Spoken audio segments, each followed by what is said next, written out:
Wahlul 'uqdatam min lisani yafqahu qawli wa ba'd. Hadratul mukarramin wal muhtaramin, para asatidz, para hujjaj, mobil khusus yang sama kita hormati al mukarram wal muhtaram, orang tua kita Bapak Haji Dumyati, mudah-mudahan dipanjangkan umurnya oleh Allah Subhanahu wa ta'ala. Al mukarram wal muhtaram Bapak LMK kita 07, masih rada-rada bau nih Pak, yakni Bapak Asmar. Kita doakan mudah-mudahan beliau sukses ya, dalam menjalankan amanahnya dari Allah Subhanahu wa ta'ala. Juga para asatidz mukarram al-ustadz Idam Khalid, dan juga sahibul hajat ya, yang mengakikahkan putranya, putra ya, putra putri. Hah? Dua. Oh, dua ya? Iya. Dua yang diakikah. Walhamdulillah. 3 kambingnya ya. Alhamdulillah. Baru dengar kemarin waktu ngundang cuman akikah doang ngomongnya. Alhamdulillah. Berarti berkah rezekinya kalau bisa jalanin akikah. Mohon maaf saya datang terlambat, karena kalau malam Senin saya emang 2 tempat di Masjid Nurul Iman Grand Garden ba'da maghrib, dan malam Senin ba'da isya mestinya ini giliran ngaji ya, di rombongan malam Senin. Tapi karena ini jamaah Musholla As-Safi'iyah, ada yang pengen ketempatan digabung jadinya. Mudah-mudahan niat ngaji kita nggak kurang-kurang, amin. Amin ya Allah. Jadi niat kita melangkah datang ke sini juga sama, dihitung sebagai pahala mengaji, ta'lim, menuntut ilmu agama Allah Subhanahu wa ta'ala. Hadirin yang dimuliakan Allah, ini adalah acara akikah. Udah berulang-ulang ceramah tentang akikah yang saya sampaikan. Juga mudah-mudahan nggak bosen ya, karena ilmu diulang-ulang itu akan menghadirkan barakah dalam kehidupan kita. Sebab kadang ilmu kalau kagak diulang-ulang tenggelam, lupa dan hilang. Pepatah Arab mengatakan al-ilmu qas-saidi qayyid suyudaka bil hibalil wathiqah. Ilmu itu bagaikan hewan buruan. Kita kalau nangkap burung, dulu saya masih kecil nangkap burung, kalau musim hujan burung emprit, kalau udah dapet kakinya kudu diikat. Kalau kagak diikat bisa kabur. Ilmu begitu juga, harus sering diulang-ulang. Biar kagak ulang disuruh ikat. Dengan apa diikat itu? Dengan tulisan. Aibil kitabah, maksudnya diikat dengan tulisan. Jadi kita ngaji, bismillah. Akikah ini adalah tujuannya, kemarin sudah saya sampaikan, saya ulang lagi sedikit, yakni akikun. Lawan kata akik adalah ukukun. Akik artinya batu yang indah. Lawan kata akik adalah ukuk yang artinya durhaka. Jadi kalau akikah dilaksanakan, insya Allah ini bocah dua-duanya dia tumbuh besar nanti menjadi anak yang indah seperti batu mutiara. Amin. Enak dilihat, harganya mahal, kalau ada di pasar dibuat rebutan. Bener gak? Apalagi kalau kita jalan-jalan ke pasar bunga di Jatinegara. Ini kalau yang hobi batu tahu, itu batu model apa aja, sampai ada yang puluhan juta. Anak kita akikahkan, mudah-mudahan menjadi anak yang saleh, yang indah akhlaknya, indah tutur katanya. Amin. Nabi kita bersabda, kullu mauludin murtahanun bi aqiqatihi tuzbahu anhu yawma sabi'ihi wa yuhlaku wa yusamma. Kata Nabi, setiap bayi yang lahir dari rahim ibunya itu tergadai Maka untuk membebaskan gadaian itu adalah ini menggunakan istilah murtahin, artinya gadaian. Kita kalau gadain barang berarti barang yang berharga kita masih menjadi ganjelan milik orang, masih di tangan orang. Milik kita tapi belum kita kuasain secara penuh tuh barang gadaian. Leda apa orang dipegang orang, bener nggak? Nah, anak diistilahkan dengan gadaian, artinya kita harus tebus dengan apa? Dengan potongan kambing. Kata Nabi, kapan waktu yang paling cakep kita potongin? Yakni dikatakan tusbahu anhu yauma sabihi. Di hari yang ke-7 habis lahir itu yang paling cakep. Jadi habis beranak hitung 7 hari itu dapat afdolnya kesunahan. Habis itu kata Nabi wa yuhlaku wa yusamma. Habis hari ke-7 dipotongin kambing, nih sunnahnya nih. Rambut bayi yang baru numbuh itu dikerok. Ya, apa tuh? Dikerok. Botakin. Ini sunnahnya bukan dikerok, disimpan, ditaruh di dalam laci. Bukan. Tapi ditimbang dulu, ditakdir, dikira-kira ini ada berapa gram dia punya rambut. Ini rasanya jarang nih orang kita yang ngamalin yang begini. Padahal ini sunnah dari Nabi kita Muhammad Sallallahu alaihi wasallam. Jadi dikerok, ya bocah kalau yang namanya rambut sawan ya, paling berat ada 2 gram. Gembel banget udah ya. Segeram tuh, paling gembel ya Pak Haji ya. Udah gembel. Rambut sawan kan enteng banget ya. Bulunya bulu ibarat bulu baru numbuh. Kenapa disuruh kerok sama Nabi? Ternyata dalam keterangan kitab-kitab yang panjang saya baca, karena kalau tuh rambut sawan nggak dikerok, itu tempat bersarangnya penyakit-penyakit kepala yang akan tumbuh di anak kita nanti saat dia besar. Sallu ala Muhammad. Allahumma salli wa sallim wa barik. Makanya dijalani ini sunnah nih. Makanya bocah sekarang yang pada muda-muda, masih muda-muda udah pada ngerasain migrain. Bener nggak? Lah umur 30 udah pada migrain. Baba Haji Kedum sampai sekarang belum pernah kita dengar ngeluh sakit kepala. Kenapa orang dulu jalanin sunnah Nabi, dilaksanakan apa yang diperintahkan Nabi, manfaatnya lari buat umatnya yang melaksanakannya. Ini kadang-kadang kita ya asal dipotong kambing udah kelar. Dikerok 2 kali dikatakan manusia rambutnya dikerok. Pertama saat dia baru lahir, kedua ketika dia selesai melaksanakan rangkaian haji dan rangkaian umroh. Makanya juga disunnahkan sama Nabi, kalau kita umroh, kita haji, itu sunnahnya disuruh muqassirin, disuruh bersihin kita punya rambut. Di antara hikmahnya masih sama, hilang penyakit kepala kita yang bersarang di kepala kita nih, insya Allah. Saya waktu umroh kemarin juga dikerok, kepalanya gundul. Kalau yang kagak ngaji tiba minta digunting dikit doang dia. Kecuali kalau kita mau badal, kita potong jangan dikerok. Nanti giliran tahalul berikut ya nggak dapat kesunahan tahalul sisain. Nanti tahalul kedua baru apa namanya dihabisin. Sallu ala Muhammad. Allahumma salli wa sallim wa barik alaihi. Ini ngomongin potongan rambut. Kemudian kenapa harus pakai mikdarnya pakai emas? Bukan pakai perak, bukan pakai yang lain. Karena emas adalah hiasan yang punya nilai. Dia punya harga. Dia nempel di mana aja orang ambil. Bener nggak? Banyak yang kuning tapi nggak semuanya diambil sama orang. Betul? Kalau lewat comberan ada yang selengan kuning digenggam apa kagak? Hah? Kagak. Karena nggak semua yang kuning itu emas. Maka kalau emas diambil sama orang, artinya agar supaya otak, akal anak kita nanti jernih, cakep, dia punya kecerdasan laksana, nilainya seperti emas. Enak gak kalau bocah otaknya kayak emas, cemerlang? Bener gak? Iya, emas kalau kita lihat di toko emas itu dibererin, kayaknya kita ngelihat ngiler banget ya.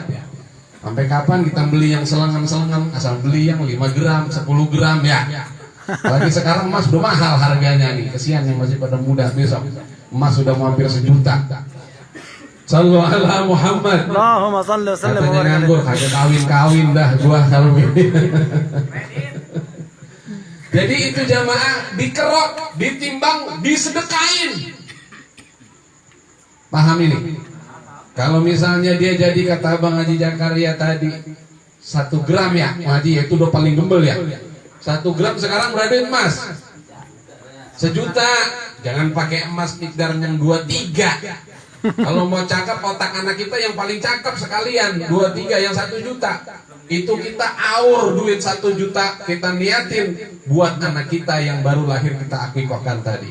Sallu ala Muhammad. Allahumma salli wa sallim wa barik alaihi. Dengan sedekah itu insya Allah hajat-hajat orang tua terhadap anaknya akan dikabul oleh Allah Subhanahu wa ta'ala. Amin. Allah.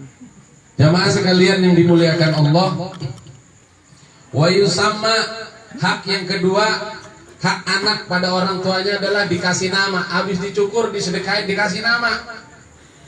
Kasih nama yang cakep-cakep. Kalau orang zaman dulu ngasih nama anak kagak kayak orang zaman sekarang. Makanya berkahnya rada Kurang. Bocah dulu biar kata dia badar karena yang ngasih nama anaknya kiai. Ada doanya. Begitu tumbuh besar diberikan ma'unah, diberikan pertolongan oleh Allah, diberikan kecerdasan, karamah dan lain sebagainya, tuh anak cepat naik derajatnya oleh Allah Subhanahu wa ta'ala. Jadi makanya banyak-banyak kita konsultasi sama ulama. Kita masih bersyukur di kampung kita masih banyak ulama yang ada yang benar-benar ulama. Zaman sekarang atribut udah mulai rada kacau. Kadang-kadang pakaian ulama dipakai sama dukun. Bener nggak? Tuh di TV kadang-kadang ya baca hurufnya panjang banget, kun. Ngaji di mana? Panggil ustaz. Ini mengkhawatirkan jamaah. Datang ke ustaz, ke ulama. Orang dulu begitu. Assalamualaikum, waalaikumsalam ustaz. Ada apa nih pagi-pagi? Begini ustaz, saya punya anak, saya punya cucu. Tadi subuh, bocah perutnya mules. Ternyata begitu dipegang, keluar ini udah. Lah terus ngapa ente kemari? Maksud saya begini ustaz, saya mau minta tolong didoain, cariin nama cucu anak atau anak saya yang rada cakepan. Tuh, orang dulu. Makanya nggak ada yang meleset. Keberkahannya itu nama nempel di dalam hati dan badannya dia sampai ke kubur, sampai ke akhirat. Maka dikatakan oleh Nabi, nanti umatku akan dipanggil tunadi bi asma'ihim, mereka akan dipanggil dengan nama-namanya. Makanya namanya cakep. Nah kalau namanya punya anak dinamain bogel, nanti di akhirat Nabi manggil bogel. Kira-kira pantas apa kagak? Kalau kita datang ke ulama, insya Allah dicariin, dikasih nama. Saya juga nanya sama orang tua saya iseng-iseng, ini nama saya ternyata di kitab-kitab kuning banyak. Imam Hasan Al-Basri, ini seorang ulama ahli hikmah, ahli tasawuf dan lain sebagainya. Aulia min aulia illah. Itu lahir di kota Basrah di Baghdad. Luar biasa. Ternyata saya tanya, kata emak saya, waktu mau lahir ngaji di musola An-Najihun sama guru soleh, nanya namanya, dikasih nama itu. Makanya alhamdulillah ini nama saya rasain enak, berkah. Kemana-mana saya rasain berkah. Nuntut ilmu juga enak, lancar ya. Di pesantren lancar ya. Gampang ilmu nempel ke otak kita. Barokah ulama, bukan barokah kita. Makanya kita jangan lepas dan jauh sama ulama. Ini alhamdulillah Abang Ridwan Cahya. Abang Ridwan namanya cakep. Temen-temennya kalau manggil Jaun. Bang Jaun, Bang. Ini kadang-kadang temennya pada teledor nih ya. Orang nama cakep-cakep Ridwan. Ridwan itu artinya kan Ridho ya. Jangan ganti sama Jaun ya. Gak boleh ya. Cari nama yang cakep buat anak. Karena apa? Kata Nabi, al-ismud doa. Nama itu adalah doa. Kadang-kadang orang dulu, ya jangan kita ikutin. Orang dulu gak ada ilmunya. Pengki, sapu, siapa? Kalong, kadang-kadang kampret. Bagaimana mau cakep bocah dinamain kampret? Lah kalau malam udah tidur mulu. Kalau siang udah tidur mulu, malam udah melek. Ya orang dinamain kalong, bener nggak? Kalau babanya kalong namanya anaknya kampret. Babanya nyolong teranaknya nyopet. Sallallahu ala Muhammad. Makanya biar berkah nih orang tua kita. Ini udah mulai hilang budaya. Ya budaya-budaya lama kita pakai. Tarkul adah, adawah, ninggalin budaya jelek. Akan ada permusuhan. Adawah itu artinya permusuhan. Orang kalau udah punya kebiasaan baik kita rubah-rubah, marah nggak dia? Marah. Makanya tarkul adah, adawah. Kalau kebiasaan baik jangan dirubah-rubah. Ikutin aja ulama dulu, insya Allah banyak berkahnya. Sallu ala Muhammad. Allahumma salli wa sallim wa barik alaihi. Jadi itu kita kasih nama yang cakep ya. Mudah-mudahan nih maulid begini dibacain tadi, masya Allah ya. Ini jangan hilang. Kita adain maulid, jangan bosen sama maulid. Saya kadang bingung sama orang ada bilang asal maulid romannya dia. Asal pembacaan kisah maulidnya Nabi besar kita Muhammad SAW. Saya lihatin ada yang bilang ada yang begitu. Padahal dikatakan tadi dibaca karir zikra wasfi Muhammadin kaimatuziha anil qulubi rana. Barusan dibaca itu. Dikatakan karir zikra wasfi Muhammadin, karir itu isim fi'il itu fi'il amr tuh. Karir. Ulang-ulang terus. Zikra wasfi Muhammadin, mengingat sifat-sifat nama Nabi kita. Kenapa? Kaimatuziha anil qulubi rana. Mengulang-ulang sifat nama-nama Nabi itu akan dapat menghilangkan kotoran-kotoran hati yang ada di dalam hati kita. Sallu ala Muhammad. Allahumma salli wa sallim wa barik alaihi. Orang kalau rajin maulid, insya Allah penyakit hatinya berkurang. Kalau hilang sekali yang namanya manusia, nggak mungkin ya. Hilang insya Allah dia punya kebersihan, barokah daripada Nabi besar kita Muhammad Sallallahu Alaihi Wasallam. Allahumma salli wa sallim wa barik alaihi. Walaupun bacaannya itu lagi, wabadu, al-jannah tuh, ya. Sampai yang ngelindur apal. Jangan bosen. Karir zikra wasfi Muhammadin, ente ulang-ulang terus. Makanya orang Betawi berkah, acara 4 bulanan maulid, ya kan? Haul maulid, lahiran maulid, akikah maulid, apalagi kawinan maulid. Cuman gak mati doang yang maulidin. Betul nggak? Itulah berkah daripada budaya kita. Jarang kalau acara tahlilan dibarengin maulid ya. Makanya kita mohon kepada Allah, mudah-mudahan Allah Subhanahu wa taala ya jaga kita daripada fitnah-fitnah dunia yang menjauhkan kita daripada sunnah baginda Nabi besar kita Muhammad sallallahu alaihi wasallam. Jamaah, insya Allah kalau kita ikutin apa maunya Nabi, insya Allah berkah kita punya keturunan. Amin, Allah amin. Nabi Muhammad tuh ada yang namanya tahnik. Ini sunnah nih bayi kalau baru lahir ya mau hari ke-7 akikah dikasih nama itu korma ajwa di kolom-kolom sama ulama. Panggil ulama yang benar karena ludah air liur ulama itu adalah obat. Ada barokahnya. Kalau orang dulu saya kalau ada datang kiai ke rumah saya, Habib, saya masih kecil tuh inget karena emang orang tua saya ngamalin. Kalau ada bekas kiai, ustadz, muhaimin habis aja rasa banan, roahan, mana ngundang tuh, itu airnya diambilin, lu minum di bekas ustadz. Saya ingat sampai sekarang dan saya tiru buat anak-anak saya. Kalau ada Habib saya ambil botol aqua, doain anak saya. Begitu. Sallu ala Muhammad. Allahumma salli wa sallim wa barik Jadi alaihi. kalau kita pengen nular, insya Allah ketularan yang baik-baik. Kita kumpul sama ulama, manjalas janas. Siapa yang suka kumpul dengan ulama dan orang soleh, janas, lama-lama dia akan sejenis, serupa, mirip. Kalau kita kumpulnya sama ulama, yang mau nggak mau, ilmu dapat, keberkahan dapat. Lama-lama kita mirip, sholatnya jadi mirip, anturan sholatnya belentang-belentang karena kumpulnya sama ulama, dia lihat. Kagak ngaji aja dia bisa lihat, oh takbirnya begini. Bener nggak? Bangun dari apa tuh? Bangun dari sujud, oh dia begini. Itu bangun dari sujud, kagak ada yang namanya irtifaul yadain, nggak ada ngangkat tangan kalau kita ngajinya sama ulama.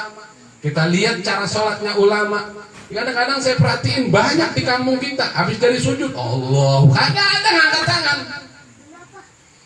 Kenapa begitu? Karena nggak kumpul sama ulama. Yang begini namanya ilmu ahwal, ilmu perilaku. Kadang-kadang nggak pakai kita belajar, pakai kitab kuning, kita lihat aja cara perilaku sholatnya. Dapat kita ilmunya. Itu barokah daripada kumpul sama ulama. Sallu ala Muhammad. Allahumma salli sallim wa barik. Apalagi kita ngaji, waduh. Kumpulnya aja, masya Allah. Apalagi kita ngaji. Ini makanya di jamaah. Ya. Saya kadang-kadang ngelihat ya majelis taklim banyak, tapi pemainnya orangnya itu aja. 4L, lu lagi. Tapi kadang ada juga yang nambah 1-2. Alhamdulillah. Kita kudu rajin-rajin mendekat kepada ulama. Kumpul akan mirip. Orang yang sering kumpul itu akan mirip. Saya punya kawan, ya, saya main ke rumahnya, saya dikenalin nama encing-encingnya. Ada satu encingnya saya lihat mukanya rada lain. Ini encing kandung, satu emak, satu bapak. Lah kok mukanya lain sendiri? Yang lain belang-belang coklat, dia putih, hidungnya mancung, matanya blolok. Kayak orang Arab. Ini nyata. Saya tanya, ini bener encing? Lah bener, lah kok cakep sendiri? Itu, orang pada nanya begitu. Emang apa bisa begitu? Kalau dibilang bapaknya lain, emaknya juga hitam. Bener nggak? Kalau bapaknya lain, emang emaknya hitam. Lah kagak emak ini bocah, orang tua ya. Ternyata saya ngobrol sama bapaknya orang tuanya. Kenapa kok bisa begitu lain kong ini anaknya yang satu? Jadi engkong dari muda zaman perang Belanda sampai waya gini tua ngaji ke Kuitang belum pernah libur asal sehat badannya. Sallu ala Muhammad. Allahumma salli sallim. Jadi barokah Kuitang dia cerita ketika hamil di dalam perut itu emaknya ngomong, "Bang, ngapa itu doain ada anaknya Habib Umar tuh yang perempuan cakep banget ya Bang." Iya, gue pengen Bang ini bocah kayak dia. Kata aki-aki ini cerita, dijawab omongan bininya, "Lu lagi pengen punya anak begitu? Emang lu pesek gua pesek, hitam lu hitam gua hitam? Ya kagak jauh dari kita." Sallu ala Muhammad. Ya kalau kentang kembili sama kentang kembili jadinya apa? Ya kentang kembili. Masa jadi duren montong, bener gak? Tapi karena barokah menjalas janas, siapa yang sering ngumpul dia bakal mirip. Ternyata begitu lahir itu dukun beranak bingung, ini anak siapa ini? Lah ini anak siapa? Lah dikata buat kalau di rumah sakit bisa ketukar, sama dukun menyeplos cuma atap. Digedain sampai tumbuh. Ternyata kuncinya jamaah, dia rajin ngaji Kuitang istiqomah, rajin ziarah keramat luar Batang, ke Bogor Empang, baru ketularan hidungnya doang mancung. Alhamdulillah. Berkah orang kalau mirip orang yang dia cintai. Makanya kalau punya ulama mahabbah. Ada orang soleh minta doa. Kalau ada kiai diundang ke Tambun Rengas, jangan pelit minta itu doa. Doain anak saya. Mintain air, doain anak saya. Anak saya kenyang tuh minum air Habib, air ulama, air kiai saya yang di pesantren ya. Jamaah sekalian yang dimuliakan Allah, walhasil kita doain nih mudah-mudahan yang di akikah ini menjadi anak yang soleh solehah, anak yang taat kepada Allah dan Rasulnya, tumbuh besar memberikan keistimewaan untuk keluarganya, memperoleh ilmu bermanfaat bagi agama, nusa dan bangsanya. Kita mohon juga mudah-mudahan orang-orang tua kita, keluarga kita yang kumpul di sini, satu kampung nih keluarga semuanya, mudah-mudahan biar pada berkah hidupnya, bisa berkah urusan dunia akhiratnya, bisa ziarah ke kota Makkah dan Madinah, melaksanakan tawaf di Ka'bah, melakukan apa? Wukuf di padang Arafah, pulang berkah ke Tambun Rengas membawa barokah tanah suci, dia bisa kuat beli tanah. Alhamdulillah, biar berkah lahir batin. Kita doain Fatihahnya orang banyak. Ya kalau Fatihah orang banyak kata kiai saya sama juga kita beli cabai di pasar, diragem. Walaupun ada yang boncos, tertutup sama yang cakep. Ini berkahnya doa bareng-bareng. Kita doain mudah-mudahan anak kita yang lagi pada nuntut ilmu di pesantren yang lagi pada belajar di sekolahan di rumah, khusus nih anak kecil yang diakikahin biar jadi anak yang sukses, Amin. barokah, taat, ahli Quran, Amin. taat kepada Allah dan Rasulnya, menjadi anak yang bermanfaat dunia akhiratnya. Ala hadhihi niyyah wa likulli niyatin salihah bisirril Fatihah. أعوذ بالله من الشيطان الرجيم بسم الله الرحمن الرحيم الحمد لله رب العالمين الرحمن الرحيم مالك يوم الدين إياك نعبد Alhamdulillah. صراط الذين أنعمت عليهم